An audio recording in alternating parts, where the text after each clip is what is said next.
Welcome to the InitiativeOne Leadership Podcast, where we help leaders maximize their impact and transform their lives. I'm your host, Romeo Marquez Jr., as well as the Chief Growth Officer for InitiativeOne.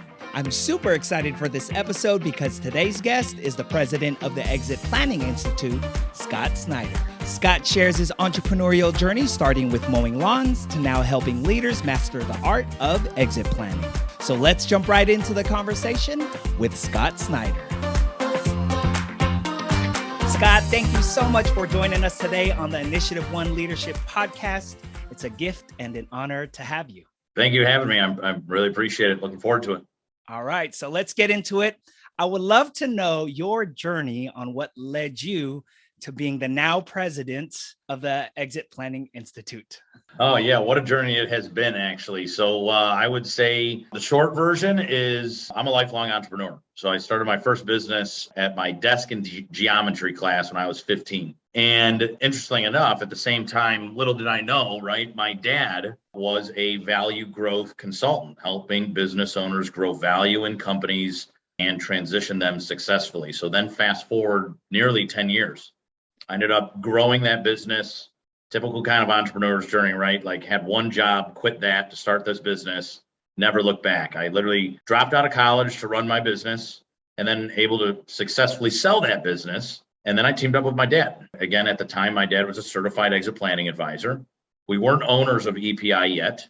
What I guess quickly realized in my dad's consulting firm was that he had a unique approach and process to the way he helped business owners. And he took a lot of the concepts that he learned at EPI, but used his own methodology and process to actually go execute it. And what I think we realized in our exit planning profession, which still is actually quite new, was founded, I would say, in like 1998. EPI founded then in 2005. And I would say that his approach was really unique. So what we saw was, look, we want to switch the mindset here. Instead of helping business owners directly, let's bring together high quality, highly educated advisors from a multitude of different approaches and different experts and different disciplines, and surround the business owner with these great advisors with one thing in mind: the value acceleration methodology, and which is this way to grow value in your business, unlock that value, and align business, personal, and financial goals. So then in 2012, we bought EPI, put the value acceleration methodology into the credentialing program, the CEPA program, and started to teach advisors that worldwide. And in 2014, I left our consulting firm and joined EPI at the time as their vice president. And then just this past June, finally was made president of the company. So a little bit unique of a journey, but nonetheless, this is probably my 10th year in this exit planning space.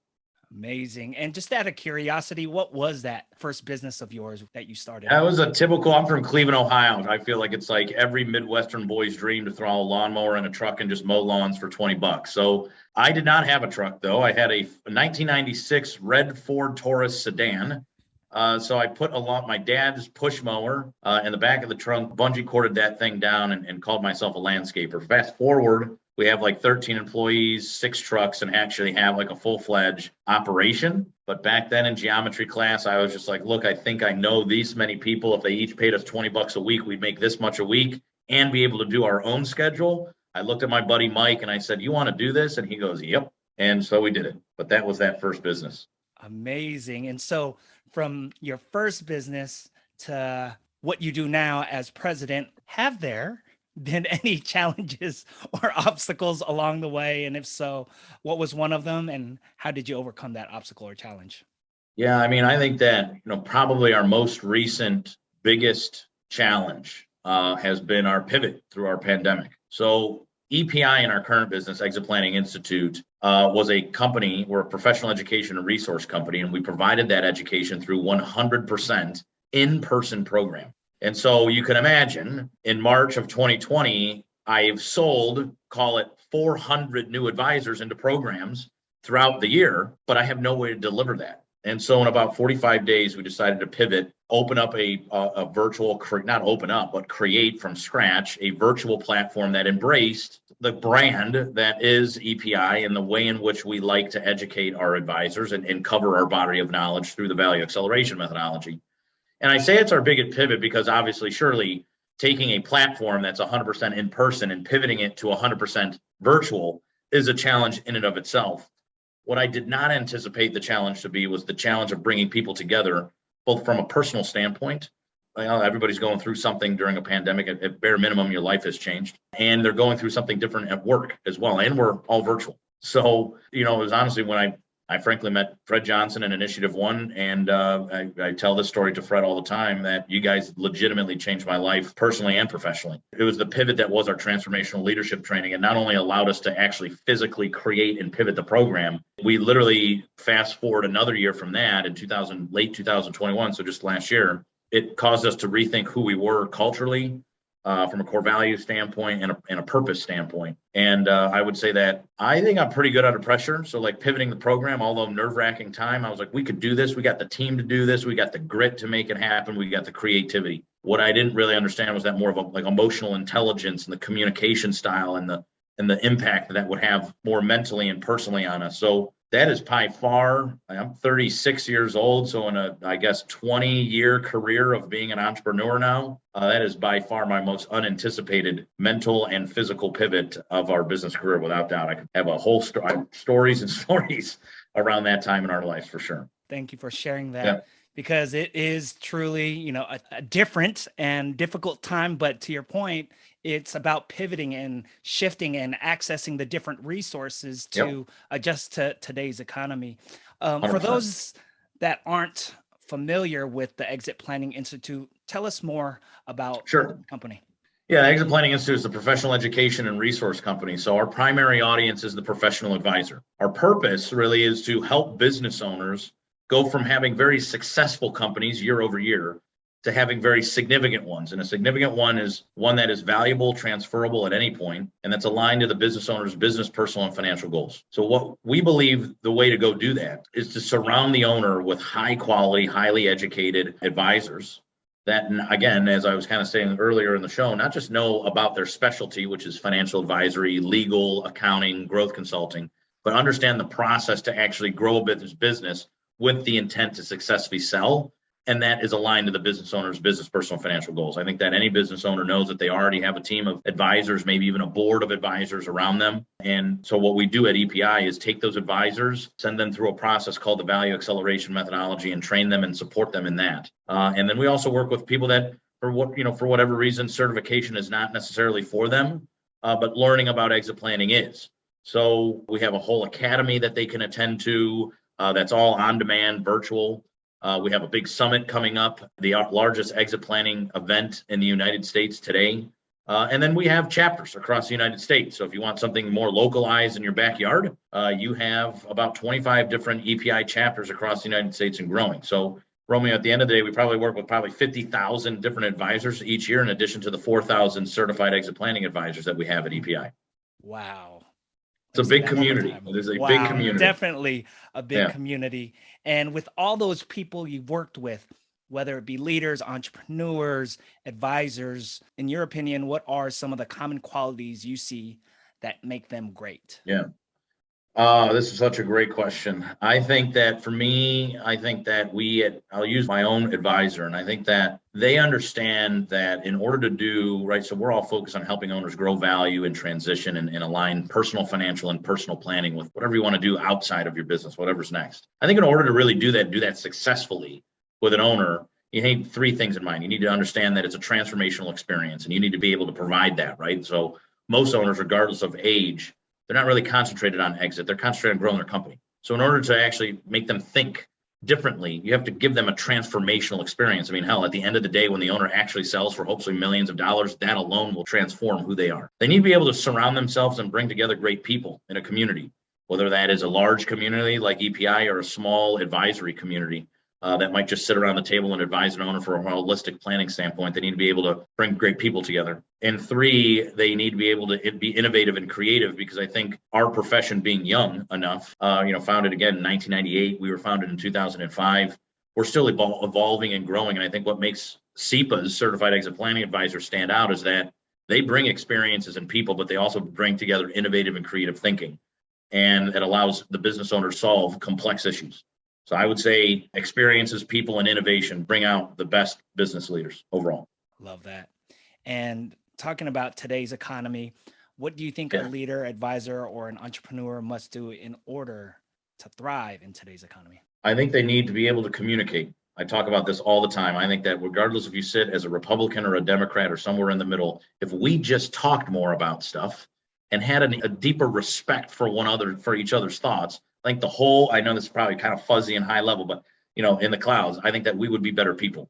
I don't think people deliver the mail to the right address. I don't think people put things on the table. I don't think people build an environment of trust. And I think that once you find that with understanding your personal purpose, I think it just makes for better people and better communities. So I think that in today's world, if you are a leader of any kind, having the ability to do that is, I think, critical, especially as you go into the younger generations, right? You go with people in their 50s, 40s, 30s, and 20s. They're going to want to connect with you in that way. That's 100% what it's about, the communication and the connection in that Yep. communication, right? Right. 100%. All right, let's talk about the 2022 Exit Planning Summit and why people should go. Yeah, so it is a great event. I could tell you that if you're a professional advisor or business owner, either one listening, you guys probably already attend some type of conference or certification program or something like that.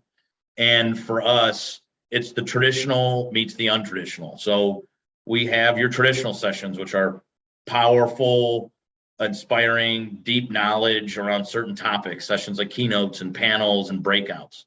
And then we have the untraditional, which is like we play a game of Family Feud to introduce new research. We have things called power talks that are like TED Talk style things, 15 to 18 minutes of the best content, most powerful stuff jammed into 2 hours.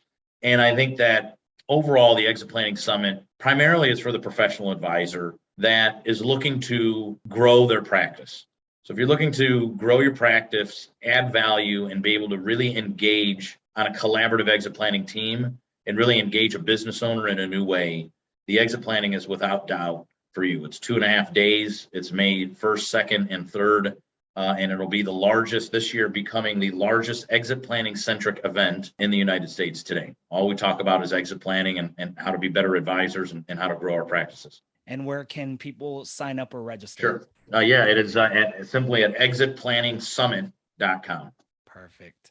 All right, last question before we get into our rapid fire. What is your advice for leaders, advisors, entrepreneurs that want to take things to the next level? My thing, I have this hanging in my family room, so I see it every day when I walk into my house. I always say, start living and stay hungry.